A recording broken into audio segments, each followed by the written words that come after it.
वह बहुत ज्यादा हैरान हुआ। उसे सामने की तरफ कुछ भी नहीं दिख रहा था। वही वजह थी वह सामने की तरफ हैरानी से देख रहा था। तभी देव की नजर सामने गई। तभी उसके कानों में सुनहरे ड्रैगन की आवाज गूंजी, बच्चे जितनी जल्दी हो सके अंदर जाओ, इस वक्त तुम्हारे ऊपर किसी का भी ध्यान नहीं जाएगा, नहीं तो बाद में तुम्हारा जाना मुश्किल हो सकती है। जब देव ने उसकी बात सुनी तो वह बोली, कोई बात ठीक है मास्टर, आप जैसे चाहे। जैसे ही देव उसकी बात सुनी तो ठीक है मास्टर, आप जैसे चाहेंगे वैसे होगा।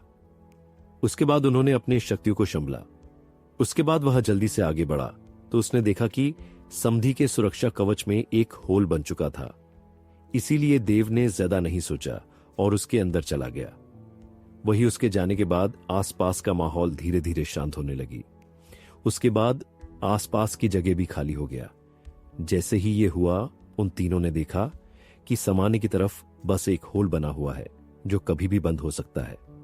इसीलिए उन तीनों अपने योद्धाओं को समझा दिया कि वे लोग जीता जल्दी हो सके इस समाधि से बाहर आने की कोशिश करे। उनकी बात पर सभी योद्धाओं ने सर हिला दिया। उसके बाद वह बोला, उसके बाद वे लोग अंदर चले गए। उसके जाने के बाद सभी लोग अंदर चले गए। उनके जाने के बाद काल भैरव बोला, क्या आपको महसूस हुआ कि यहां पर हमारे सिवा भी कोई है?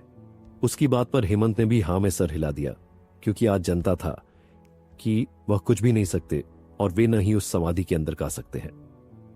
तभी प्रधानमंत्री ने अपने दाढ़ी को सहलाते हुआ बोला, कोई ना, मुझे भी एहसास हुआ था, मगर उसकी शक्तियां शुरुआती स्टार और है, इसीलिए वह हमारे योद्धाओं के लिए कोई भी खतरा नहीं है। उनकी बात पर बाकी के तीनों ने हमें सर हिला दिया। वही अकादमी का बुजुर्ग जो कैसे पीछे खड़े थे, उन्हें देखकर काल भैरव बोला, क्या बात है, आपने तो समाधि पर हमला भी नहीं किया था। यही वजह है कि इतनी देर लगी। अगर आप भी आ जाते तो यह आसानी से हो सकता था। जैसे ही अकादमी ले बुजुर्ग ने यह सुना तो उसके चेहरे पर मुस्कान आ गई। तभी उन्होंने कहा, मेरे सामने इतने ताकतवर लोग हैं तो मैं फिर इतना मेहनत क्यों? उसके बाद उन्होंने अपने पीछे के योद्धाओं को देखा था, जिसके बाद उन्होंने कहा, सकते हो उनकी बात पर? सभी ने हमें सर हिला दिया। तभी वह काली कपड़े वाली लड़की आगे बढ़ी।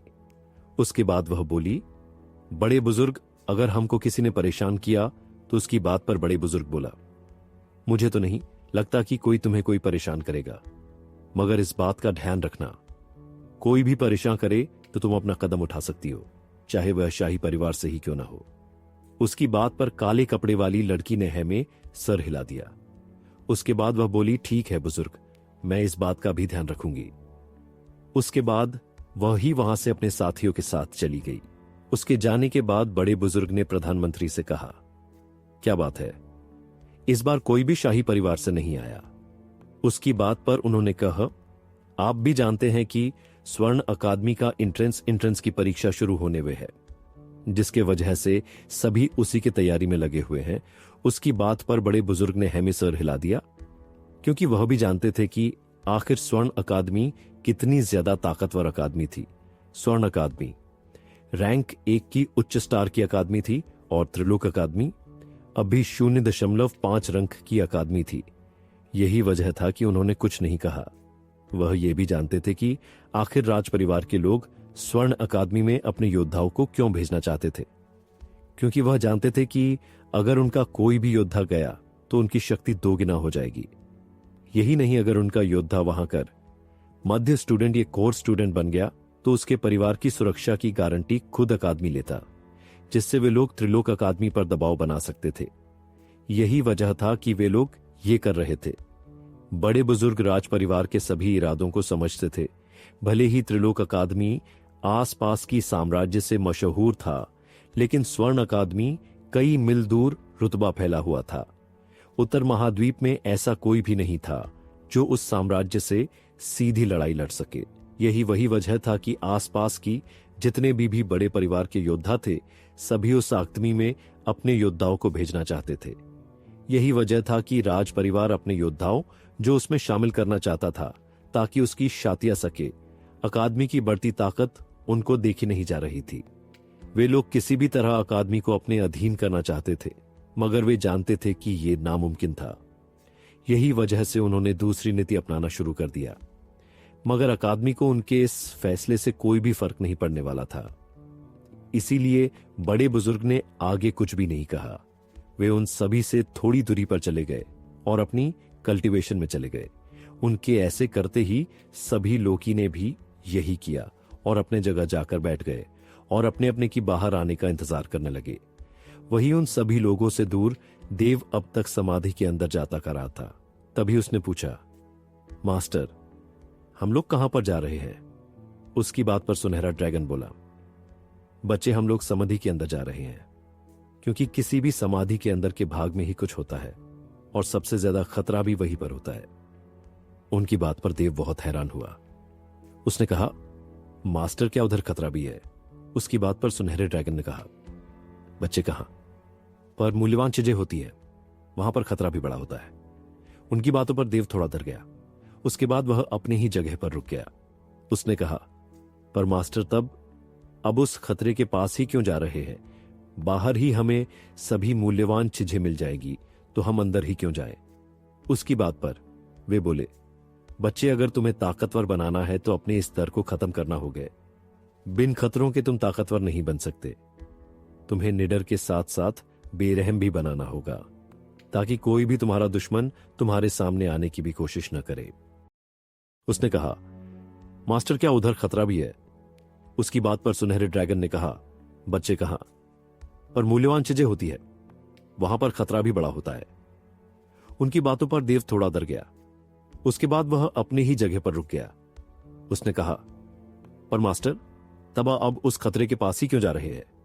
बाहर ही हमें सभी मूल्यवान चीजें मिल जाएंगी, तो हम अंदर ही क्यों जाए?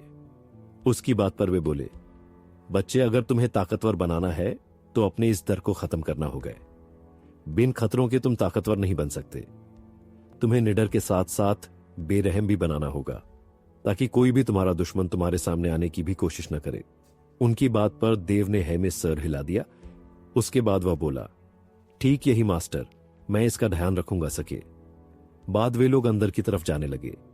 जैसे जैसे वे लोग अंदर जा रहे थे, तभी गोल्डन ड्रैगन को कुछ महसूस हुआ। उसने कहा, बच्चे, तुम यहां से थोड़ा बाएं तरफ चलो। देव उसकी बात पर बहुत हैरान हुआ। उसने कहा, पर मास्टर, हम लोग तो समधि के अंदर जा रहे थे, तो हम कहां जा रहे हैं? उसकी बात पर गोल्डन ड्रैगन ने कहा, बच्चे, मुझे महसूस हो रहा है कि यहां पर एक शक्ति है जो ड्रैगन से ताल्लुक रखती है।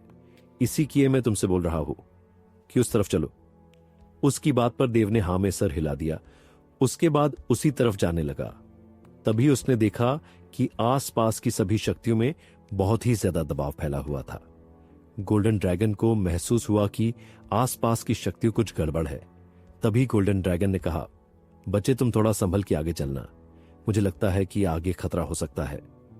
जब देव ने उसकी बात सुना तो वह थोड़ा सतर्क हो गया। उसने अपने आप को संभला। उसके बाद उसने अपनी शक्तियों को संभला, फिर ध्यान से चारों तरफ देखने लगा।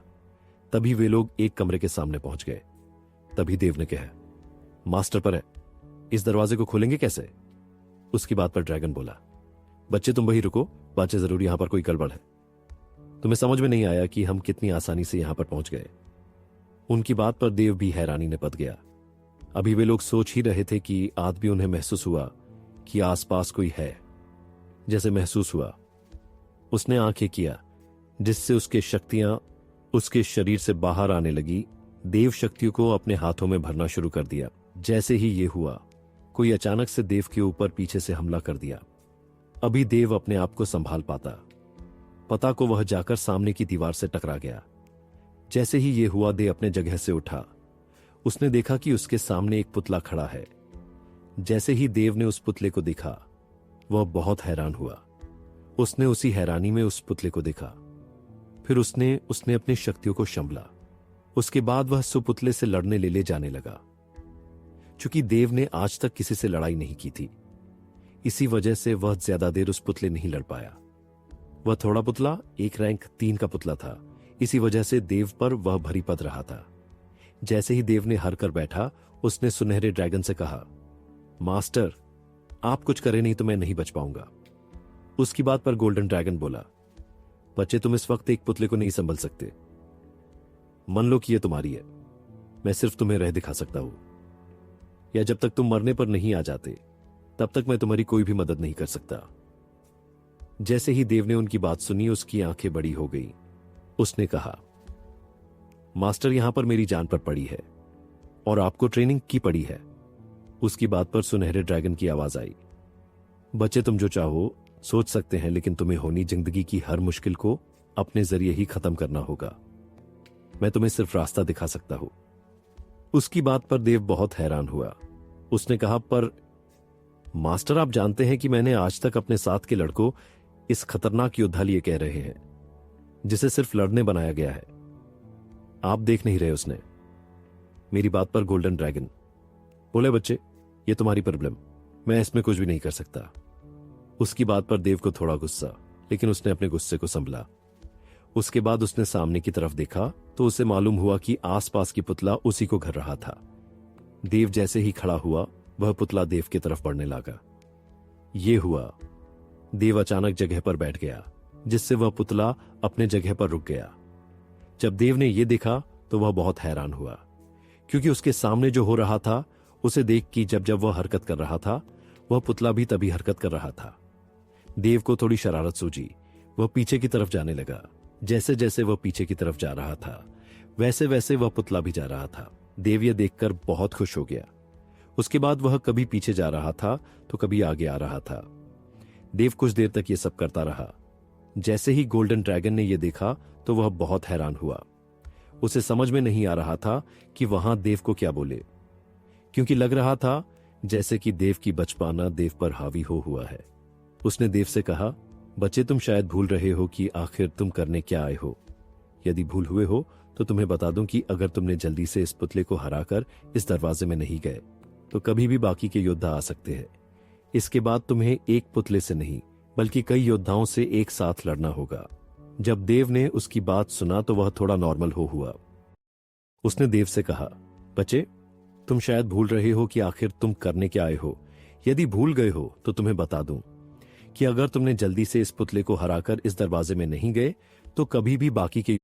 जैसे ही देव ने यह देखा, वह बहुत ज्यादा हैरान हुआ। उसे सामने की तरफ कुछ भी नहीं दिख रहा था। वही वजह थी। वह सामने की तरफ हैरानी से देख रहा था। तभी देव की उसने कहा, मास्टर, क्या उधर खतरा भी है? उसकी बात पर सुनहरे ड्रैगन ने कहा, बच्चे, कहां?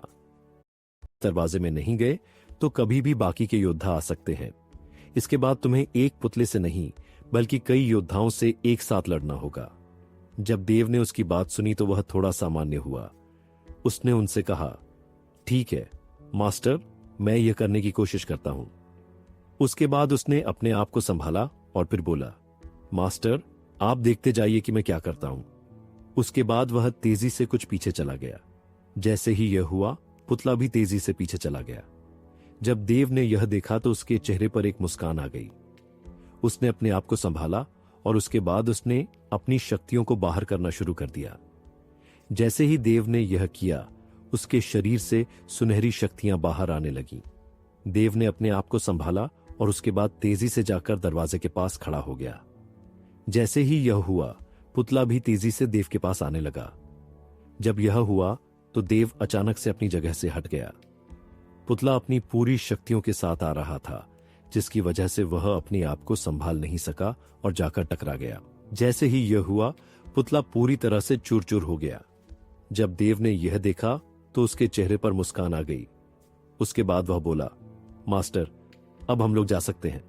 जब गोल्डन ड्रैगन ने देव के कारनामे को देखा तो एक पल तो उन्हें कुछ समझ में ही नहीं आया। जब समझ में आया तो बहुत ज्यादा हैरान हुए। उन्होंने कहा, बच्चे, आखिर तुम्हारे दिमाग में ऐसे अतरंगी विचार आते कहां से हैं? उनकी बात पर देव मुस्कुराने लगा। उसने कहा, मास्टर, मैंने भले ही लड़ाई में महारत हासिल न की हो, पर मैंने भागने में महारत हासिल कर ली है। पहले जब भी शहर में जाता था तो सोचता था कि आखिर किस तरह शरारती बच्चों से बचूंगा, इसलिए आज तक कोई भी मुझे नहीं पकड़ पाया। जब गोल्डन ड्रैगन ने देव को इतनी बड़ी बात कहते हुए देखा तो वह थोड़ा हैरान हुए। वह कुछ कहने ही वाले थे कि तभी देव ने कहा, मास्टर, अब हम इस दरवाजे को कैसे खोलें? उसकी बात पर गोल्डन ड्रैगन ने कहा, तुम आगे बढ़ो और उस दरवाजे पर हाथ रखो। जब देव ने यह सुना तो उसने कुछ भी नहीं कहा। वह आगे बढ़ा और उसके बाद उसने धीरे धीरे अपने हाथ को उस दरवाजे पर रख दिया। जैसे ही देव ने उस दरवाजे पर हाथ रखा, अचानक उस दीवार से बहुत ही खतरनाक शक्तियां निकली। यह देखकर देव थोड़ा डर गया। जैसे ही देव अब भी पीछे जाने ही वाला था कि अचानक से उस दरवाजे से एक खतरनाक शक्ति निकली और देव से टकरा गई। जैसे ही यह हुआ, देव एक झटके में उड़ता हुआ पीछे की दीवार से जाकर टकरा गया। इस झटके से देव बुरी तरह से घायल हो गया था।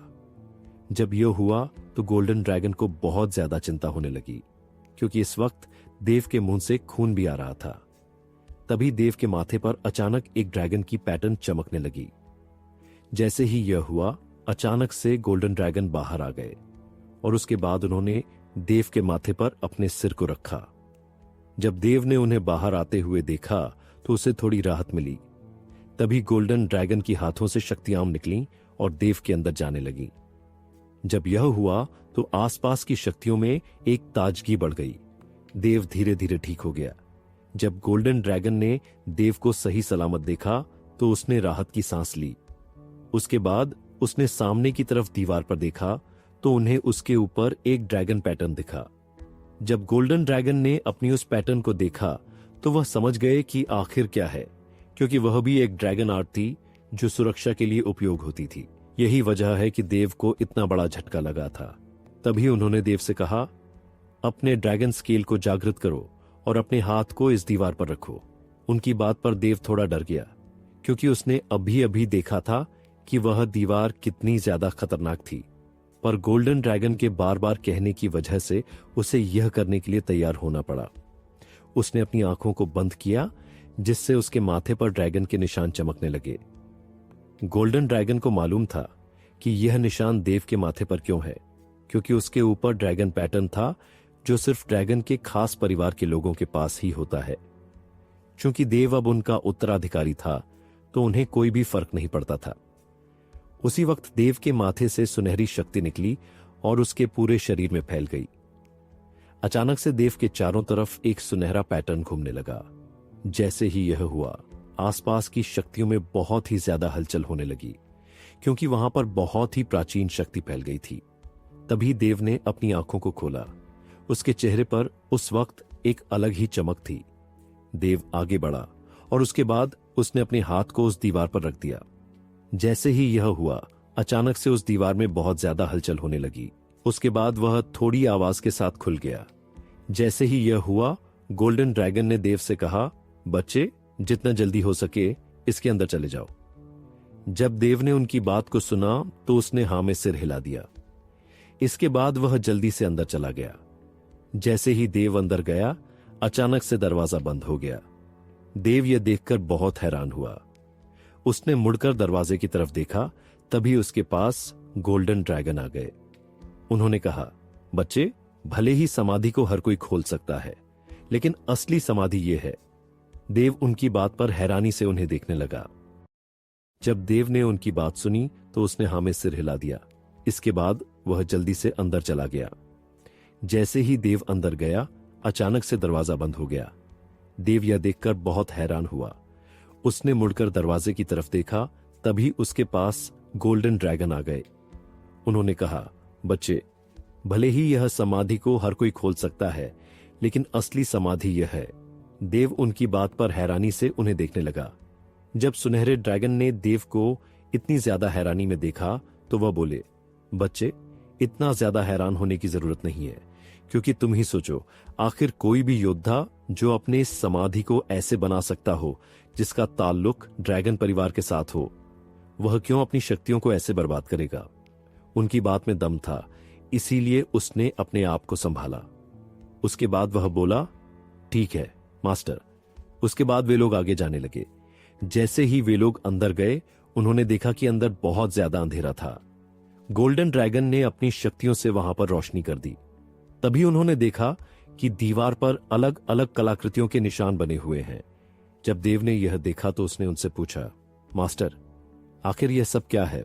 उसकी बात पर गोल्डन ड्रैगन बोला, बच्चे, ये सभी ड्रैगन कलाकृतियां हैं, मगर मुझे यह समझ में नहीं आ रहा है कि यह सभी चीजें यहां पर किसने बनाई हैं।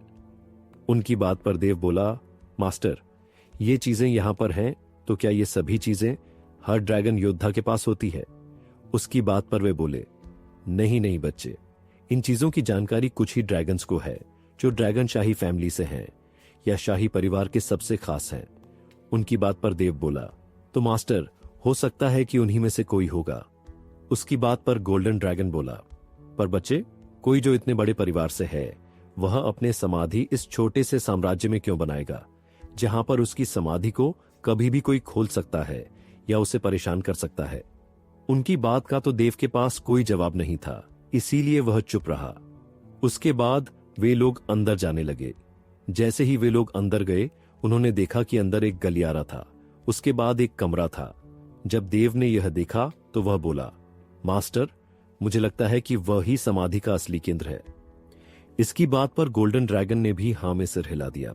उसके बाद दोनों गलियारे को पार करके उस दरवाजे के पास पहुंच गए। तभी उन्होंने देखा कि वहां पर भी बाहरी दरवाजे जैसा ड्रैगन लाइन बना हुआ था। देव ने दोबारा अपनी आंखों को बंद किया। उसके बाद वह आगे बढ़ा। उस वक्त उसके चारों तरफ ड्रैगन स्केल घूम रहा था। जैसे ही यह हुआ, देव ने अपने हाथ को उस दरवाजे पर रखा, मगर इससे कुछ भी नहीं हुआ। यह हालत देखकर गोल्डन ड्रैगन को बहुत हैरानी हुई। उन्होंने देखा तो वे दरवाजे के पास चले गए। जब गोल्डन ड्रैगन ने यह देखा तो वे, क्योंकि वहां पर ड्रैगन पास था, जैसे ही उन्होंने यह देखा तो उन्होंने देव से कहा कि वह जल्दी से जितना जल्दी हो सके इससे दूर हो जाए।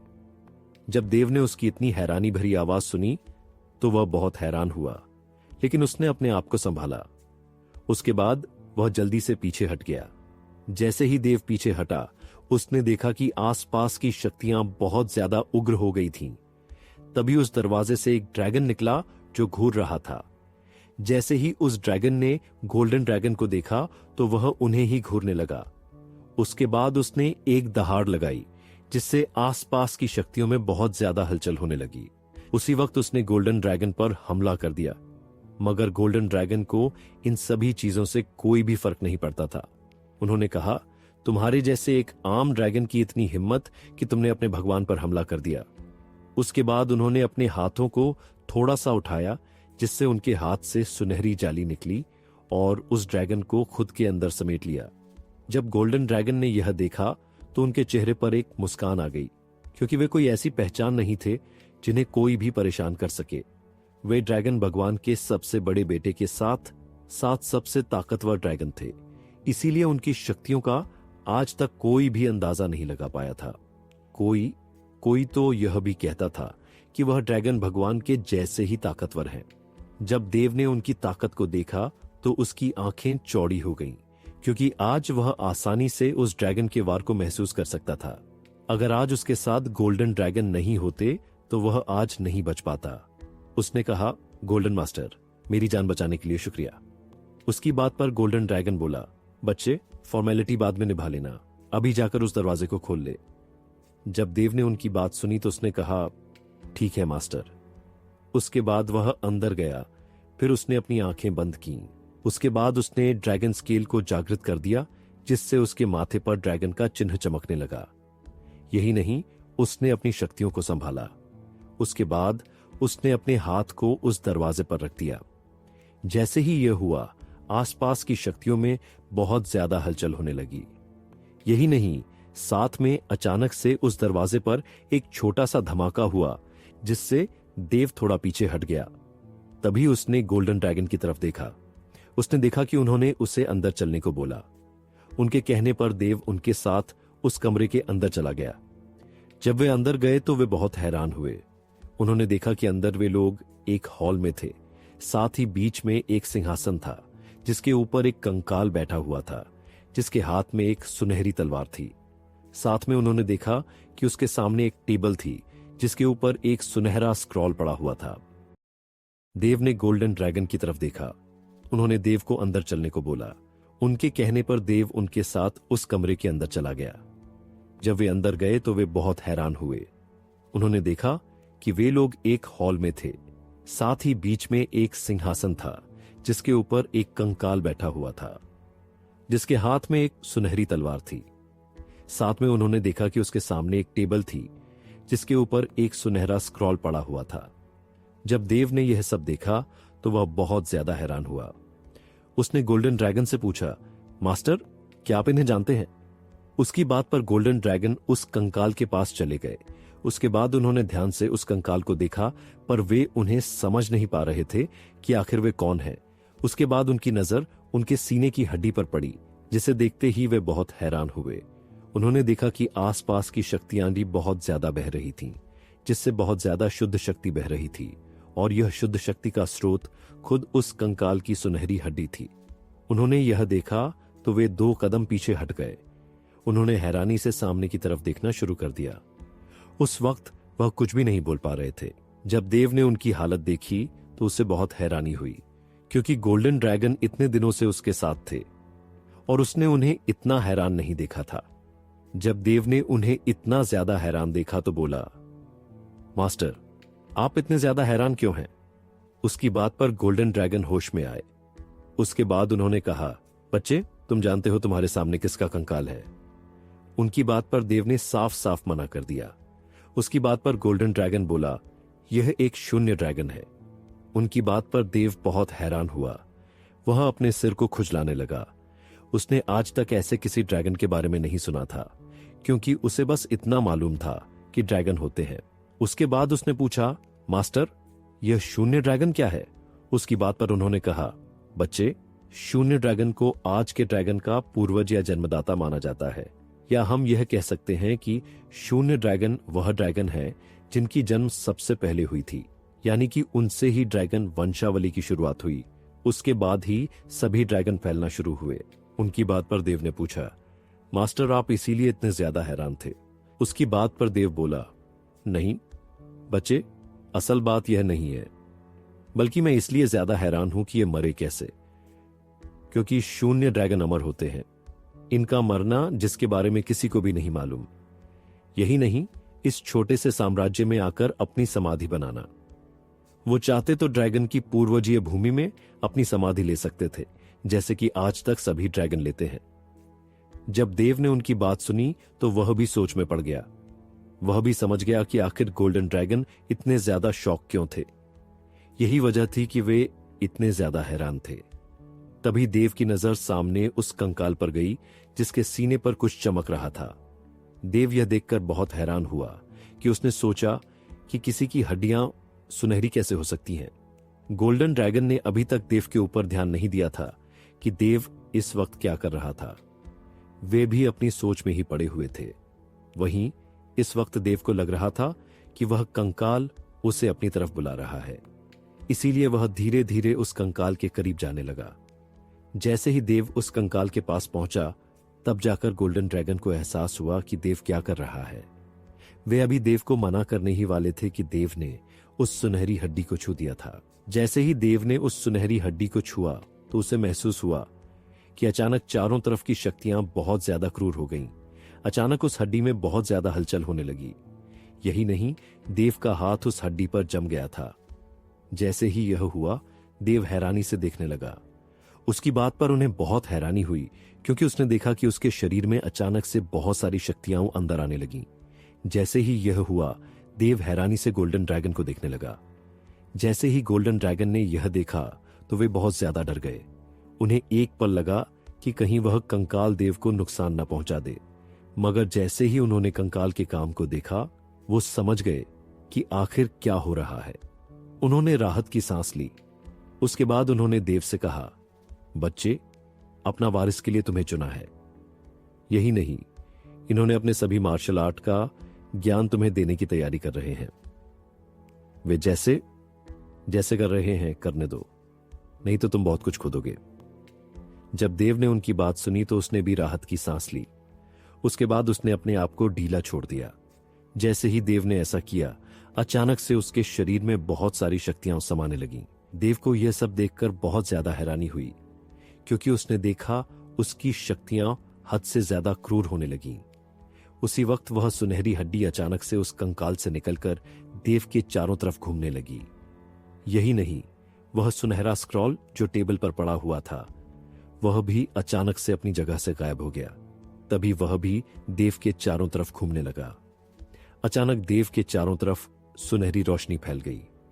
जैसे ही यह हुआ, वहां पर बहुत ज्यादा रोशनी फैल गई, जिससे आसपास की कोई भी जगह नहीं दिख रही थी। यह देखकर उन्होंने देखा, वे थोड़े पीछे हट गए। वह यह नहीं चाहते थे कि देव के इस प्रोसेस में कोई भी गड़बड़ हो, इसीलिए वो थोड़े पीछे हटे। जैसे ही थोड़े पीछे हटे, उन्होंने देखा कि अचानक से उनके चारों तरफ की शक्तियों में बहुत ज्यादा हलचल होने लगी। यही नहीं, चारों तरफ की शक्तियां चुंबक की तरह देव की तरफ जा रही थीं। अंदर क्या हो रहा था यह बताना मुश्किल था, मगर इस बात की थोड़ी राहत थी कि अभी देव सही सलामत था। जैसे ही यह हुआ, वहां पर बहुत ज्यादा रोशनी फैल गई, जिससे आसपास की कोई भी जगह नहीं दिख रही थी। यह देखकर गोल्डन ड्रैगन थोड़े पीछे हट गए। वह यह नहीं चाहते थे कि देव के इस प्रोसेस में कोई भी गड़बड़ हो, इसीलिए वह थोड़े पीछे हटे। जैसे ही थोड़े पीछे हटे, उन्होंने देखा कि अचानक से उनके चारों तरफ की शक्तियों में बहुत ज्यादा हलचल होने लगी। यही नहीं, चारों तरफ की शक्तियां चुंबक की तरह देव की तरफ जा रही थीं। अंदर क्या हो रहा था यह बताना मुश्किल था, मगर इस बात की थोड़ी राहत थी कि अभी देव सही सलामत था। जब उन्हें यह यकीन हो गया कि देव बिल्कुल सही सलामत है, तो वे थोड़े पीछे गए और अपने ध्यान में बैठ गए, क्योंकि वह इस बात को अच्छे से जानते थे कि उनके सिवा अभी इस वक्त कोई भी नहीं आ सकता था। इसीलिए वो निश्चित थे कि देव को अभी कोई भी खतरा नहीं है। इसके बाद वे भी कल्टीवेशन करने के लिए बैठ गए। वहीं इस वक्त उस रोशनी में देव को कुछ समय तो ताजगी महसूस हुई। उसे लग रहा था कि उसकी शक्तियां बढ़ रही हैं, मगर अचानक से उसके शरीर में बहुत सारी सुनहरी शक्तियां फैलने लगीं। तभी देव को महसूस हुआ कि उसकी हड्डियों में बहुत ज्यादा दर्द होने लगा। जैसे जैसे वक्त बीतता गया, देव को महसूस हुआ कि अचानक से उसकी हड्डियों में दरारें पड़ने लगीं, जिससे उसकी चीखें गूंजने लगीं। यह चीखें इतनी तेज थीं कि गोल्डन ड्रैगन भी अपने ध्यान से जग गए। उन्हें समझ में नहीं आया कि आखिर देव को अचानक हुआ क्या। उन्होंने देव की तरफ देखा तो उन्हें मालूम हुआ कि अचानक से उसके शरीर की चारों तरफ की सुनहरी शक्तियां बहुत ज्यादा बढ़ गई हैं। उन्हें समझ में आ गया कि आखिर हो क्या रहा है। उन्होंने एक राहत की सांस ली। उसके बाद उन्होंने देव को अपनी शक्तियों के माध्यम से संदेश भेजा, बच्चे, तुम जितना दर्द सहोगे, आज तुम्हारी शक्तियां उतनी ज्यादा ताकतवर होंगी। मगर इस वक्त देव को कुछ भी समझ में नहीं आ रहा था कि आखिर हो क्या रहा है। उसने अपने आप को संभालने की पूरी कोशिश की, मगर वह अपने आप को संभाल नहीं पाया। उसे ऐसे लग रहा था कि अचानक उसकी शक्ति बहुत ज्यादा क्रूर हो गई है। उसने अपनी शक्ति पर नियंत्रण करने की भी कोशिश की, मगर वह यह सब नहीं कर पाया। जैसे ही देव को यह महसूस हुआ, अचानक से दोबारा उसकी शक्तियां और भी क्रूर हो गईं। उसने अपनी आंखें बंद कर दीं। वहीं उस वक्त उसके शरीर की बहुत सारी हड्डियां टूट गईं। देव अपनी होश को धीरे धीरे खोने लगा। जैसे ही यह हुआ, आसपास की शक्तियां बहुत ज्यादा क्रूर हो गईं। देव ने अपने आप को संभालने की कोशिश की, मगर वह अपने आप को संभाल नहीं पाया और वह बेहोश हो गया। वहीं इस वक्त उसके शरीर की शक्तियां बढ़ती जा रही थीं। जैसे जैसे देव की शक्तियां बढ़ती जा रही थीं, उसके अंदर की हड्डियां बिल्कुल चूर हो गईं, जैसे कि उसके शरीर में कोई भी हड्डी हो ही ना। वह बिल्कुल निढाल जमीन पर गिर गया। तभी उस स्क्रॉल से कुछ सुनहरे शब्द निकले और देव के माथे में समा गए। यही नहीं, उस कंकाल के सीने की हड्डी निकली और देव के अंदर समा गई। उसके बाद देव की हड्डियां अचानक से जुड़ने लगीं, मगर इस वक्त कुछ अंतर था। वह पहले जैसी सफेद हड्डियां नहीं थीं, बल्कि वह सुनहरी हड्डियां थीं जो उस कंकाल के सीने में थीं। उसी वक्त देव अचानक से एक अलग ही दुनिया में पहुंच गया। उसने देखा कि वह दुनिया बिल्कुल उजाड़ थी। यही नहीं, उसे महसूस हो रहा था कि वह किसी जंग के मैदान में हो, मगर उसने अपने आप को संभाला और सामने की तरफ जाने लगा। उसे यह बात समझ में नहीं आई कि आखिर वह यहां पर पहुंचा कैसे। वह तो समाधि के अंदर था। जैसे ही उसने देखा, वह जैसे जैसे अंदर जा रहा था, आसपास की शक्तियां बहुत ज्यादा क्रूर थीं। तभी उसकी नजर एक पहाड़ पर पड़ी, जिसे देखकर वह बहुत हैरान हुआ, क्योंकि उसने देखा कि उस पहाड़ पर एक आदमी था जिसने अपनी नजरों को सामने की तरफ करके रखा हुआ था, जहां पर एक असुर था जिसने अपनी शक्तियों को नियंत्रित किया। उसके बाद उसने इस बूढ़े इंसान पर हमला कर दिया, मगर इससे कोई भी फायदा नहीं हुआ, क्योंकि उसने देखा कि अचानक से उस बुजुर्ग ने अपने हाथों को अजीब से डायरेक्शन में घुमाया, जिससे आसपास के वातावरण में बहुत ज्यादा हलचल हो गई। साथ में उसके चारों तरफ के पहाड़ हिलने लगे। यही नहीं, उसके चारों तरफ अचानक से बहुत सुनहरी रोशनी चमकने लगी। उसके बाद उनके हाथों में एक सुनहरी तलवार आ गई। तभी देव ने ध्यान से देखा कि वह वही तलवार है जो उस कंकाल के पास थी। देव को समझ में नहीं आया कि आखिर वह तलवार यहां पर कैसे आई। देव के सिर में इस वक्त यह सब देखकर चक्कर आ रहा था, क्योंकि वह समझ नहीं पा रहा था कि आखिर हो क्या रहा है। मगर उसने दोबारा उनकी लड़ाई देखना शुरू कर दिया। उसके बाद उसने अपनी शक्तियों को संभाला और उसके बाद वह उनकी लड़ाई दोबारा देखने लगा। तभी उसने दोबारा देखा कि अचानक से उस बुजुर्ग ने अपनी तलवार को उस असुर के सामने कर दिया, जिससे उसके शरीर से बहुत सारी शक्तियां निकलीं और उस तलवार में समा गईं। तभी उस तलवार से एक सुनहरा ड्रैगन निकला, जो देखने में बहुत ज्यादा खतरनाक लग रहा था। वह तेजी से आगे बढ़ा और उस असुर की शक्तियों से टकरा गया। यही नहीं, उसने उन शक्तियों को खत्म करके उस असुर की तरफ बढ़ना शुरू कर दिया। जैसे जैसे वह उस असुर के पास जा रहा था, वह और भी भयानक होता जा रहा था। वह सीधा जाकर उस असुर से टकरा गया। वह इतना ज्यादा खतरनाक था कि उस असुर को खत्म होने में एक पल भी नहीं लगा। उसने दोबारा देखा कि अचानक से उस बुजुर्ग ने अपनी तलवार को उस असुर के सामने कर दिया, जिससे उसके शरीर से बहुत सारी शक्तियां निकली और उस तलवार में समान गई। तभी उस ताकवर से एक सुनहरा ड्रैगन निकला, जो देखने में बहुत ज्यादा खतरनाक लगा। वह तेजी से आगे बढ़ा और सुअसुर के शक्तियों टकरा गया। ताही नहीं, उसने उस शक्तियों को खत्म करके उस असुर के तरफ बढ़ने कहा। जैसे जैसे वह उस असुर के पास जा रहा था, वह और भी भयानक होता जा रहा था। वह सीधा जाकर उस असुर से टकरा गया। उस इतना ज्यादा खतरनाक था कि उस असुर को खत्म होने में एक पल भी नहीं लगा। जब देव ने यह देखा तो अचंभे में उसकी आंखें बड़ी बड़ी हो गई थीं। वह हैरानी से उस बुजुर्ग को लगा। तभी वह बुजुर्ग अपने जगह से गायब हो गया। उसने सामने की तरफ देखा, मगर वह बुजुर्ग उसको कहीं पर भी नहीं दिखा। देव को समझ में नहीं आया कि आखिर वह गया तो गया। उसी वक्त देव के कानों में एक आवाज आई, बच्चे क्या तुम मुझे ढूंढ रहे हो? उसके बाद देव अचानक से बहुत ज्यादा डर गया। वह जल्दी से पीछे हट गया। तभी उसने देखा कि उसके सामने एक बहुत ही खूबसूरत इंसान, जो देखने में बूढ़ा था, मगर उसके चेहरे पर कोई भी झुर्रियां नहीं, तो बस उसके बाल और दाढ़ी ही सफेद। अगर उसके बाल दाढ़ी को काली लार दिया जाए तो वो बिल्कुल 25 साल का नौजवान लगेगा। जब उस बुजुर्ग ने देव को देखा तो वह बहुत हैरान हुआ। उसने कहा, बच्चे तुम तो शायद राठौड़ परिवार से हो ना? देव उनकी बात पर अचानक से ध्यान में आया। उसे आखिर समझ में नहीं आ रहा था कि आखिर ये राठौड़ परिवार है कौन। उसने कभी भी इस परिवार के बारे में नहीं सुना था, मगर कुछ दिन से जब भी कोई उसे देखता या उसका पूरा नाम सुन रहा था, वह बस यही बोल रहा था कि क्या वह राठौड़ परिवार से है। मगर उसे यह बात समझ में नहीं आया कि आखिर उसे सभी राठौड़ परिवार से जोड़ क्यों रहे थे। वह तो सिर्फ एक अनाथ था, इसीलिए उसने थोड़ा हिचकिचाया। उसके बाद वह बोला, बुजुर्ग माफ करना, मैं नहीं जानता कि आखिर ये राठौड़ परिवार कौन है। मैं किसी राठौड़ परिवार से नहीं हूं। मेरा बाद नाम ही है देव राठौड़। बस मैंने कई दोनों से राठौड़ परिवार के बारे में सुन रहा हूं। सभी मुझसे यह बोलते हैं कि क्या मैं राठौड़ परिवार से हूं, पर मैं तो एक अनाथ हूं जिसके बारे में कोई जानता भी। और क्या मैं आपके बारे में जान सकता हूं? उसकी बात पर उस बुजुर्ग के चेहरे पर एक मस्कन आ गई। उसने कहा, बच्चे तुम सबसे पहले अपने आप को आम बच्चा समझना बंद करो, क्योंकि तुम क्या हो अभी तुम उसके बारे में नहीं जानते और तुम इस वक्त मेरे आत्मीय दुनिया में हो। और रही बात मेरी, तो तुम्हारे मास्टर का पूर्वज हूं और एक शून्य ड्रैगन भी। तुम जिस समाधि में आए थे वह समाधि मेरी है। उस बुजुर्ग की बात पर देव बहुत हैरान। उसकी आंखें दोबारा से चौड़ी हो गई।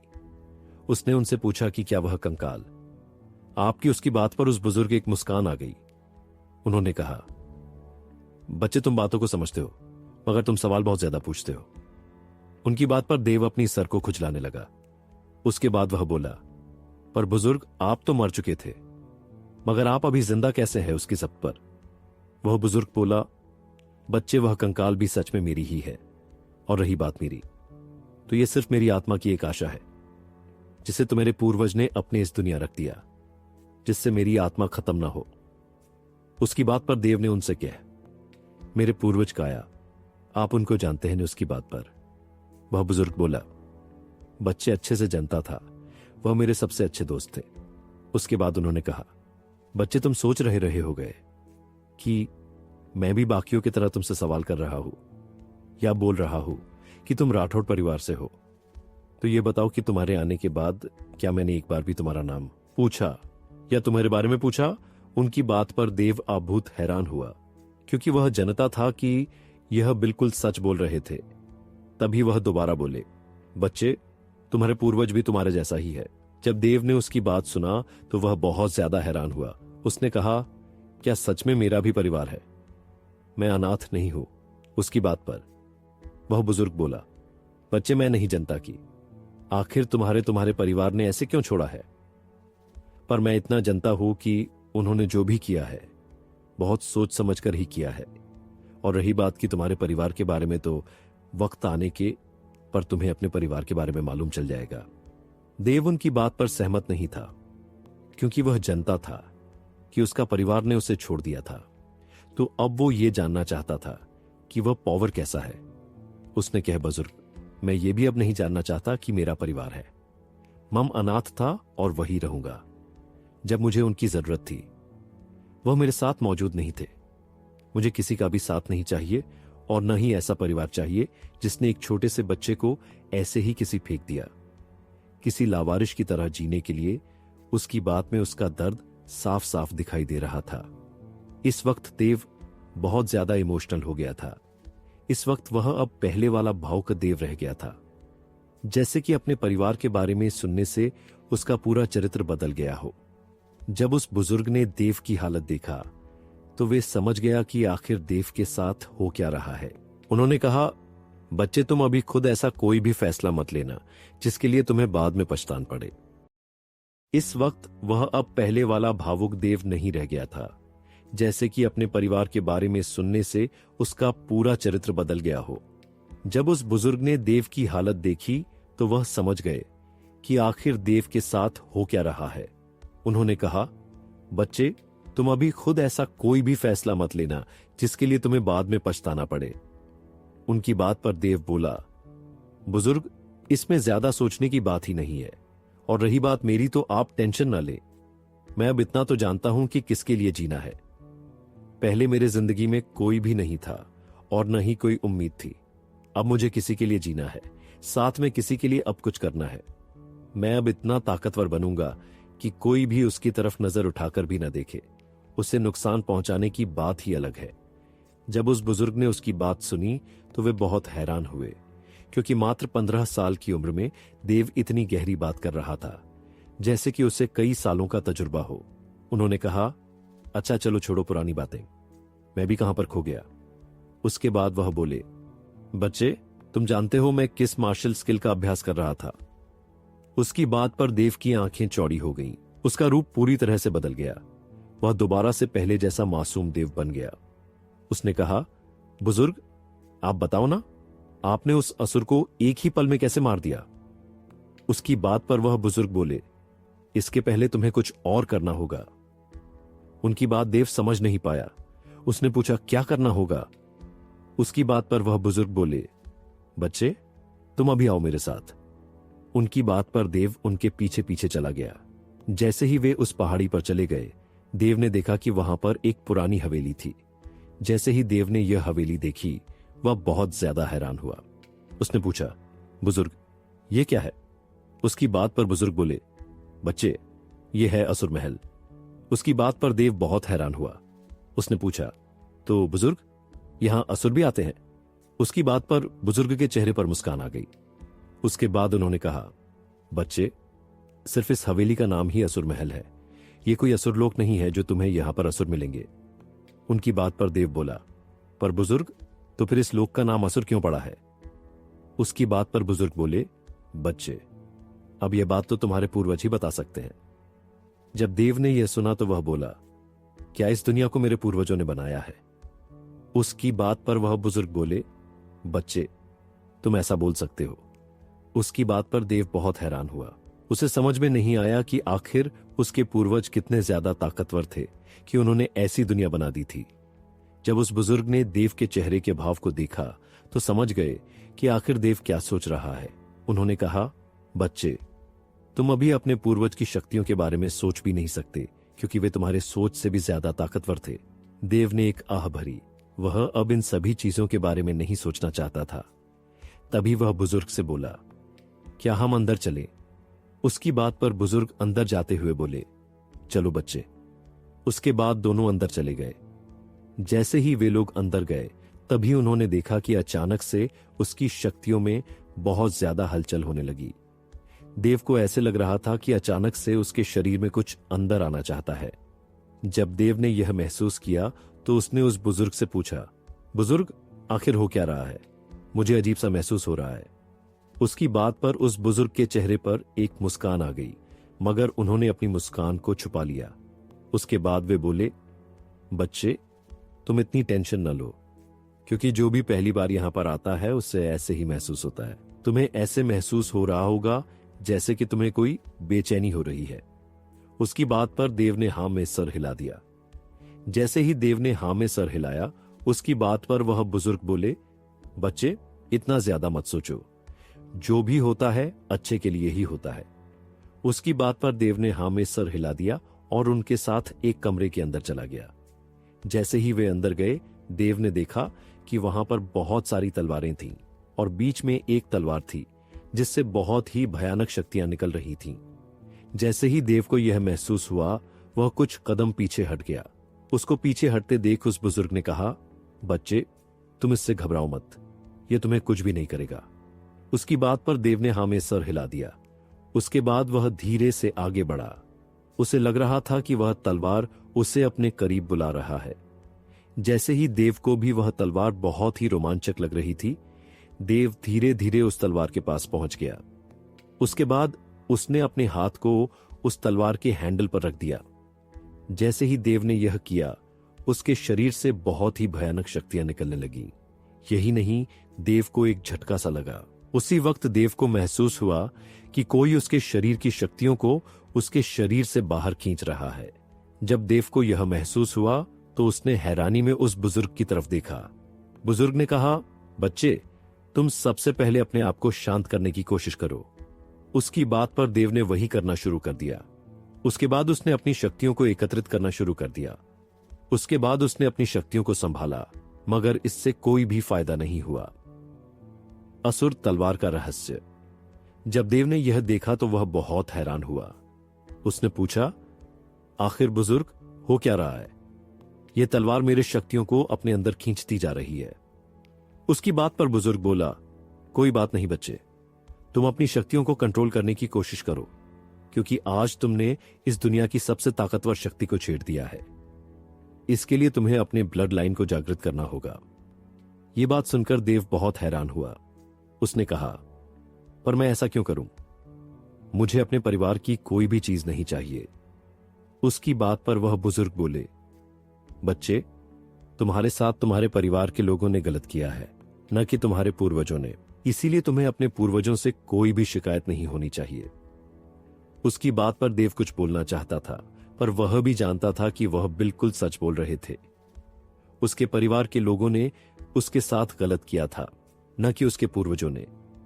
तभी उसके कानों में दोबारा आवाज आई, बच्चे, और तुम्हें एक और बात बता दूं कि इस तलवार का नाम असुर तलवार कहा जाता है, क्योंकि इस तलवार को सिर्फ राठौड़ परिवार के ब्लड लाइन के योद्धा ही संभाल सकते हैं, और वे भी सभी वंशज नहीं।